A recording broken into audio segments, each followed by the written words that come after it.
আলোচিত ইসলামী বক্তা ও কুষ্টিয়া ৩ আসনে জামায়াত সমর্থিত সংসদ সদস্য আমির হামজাকে আবারও উকিল নোটিশ পাঠানো হয়েছে। এবার কিশোরগঞ্জ ৪ আসনের বিএনপি দলীয় সংসদ সদস্য ও বীর মুক্তিযোদ্ধা ফজলুর রহমানকে নিয়ে অশালীন মন্তব্য করার অভিযোগে এই নোটিশ দেওয়া হয়। বৃহস্পতিবার ছাত্রশক্তি কুষ্টিয়া জেলা শাখার সদস্য সচিব ইয়াস ইমনের পক্ষে কুষ্টিয়া জজ কোর্টের আইনজীবী নুরুল ইসলাম নুরুল এ নোটিশ পাঠান।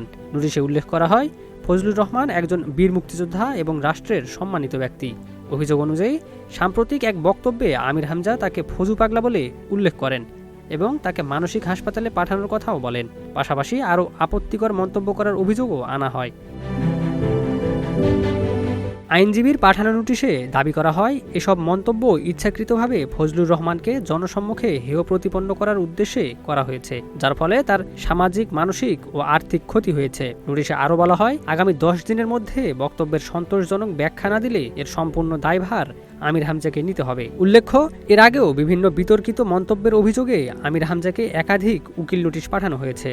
পাশাপাশি জ্বালানি মন্ত্রীকে নিয়ে মন্তব্যের ঘটনায় তার বিরুদ্ধে মামলা হয়েছে এবং আদালতে হাজির না হওয়ায় গ্রেফতারি পরোয়ানাও জারি হয়েছে।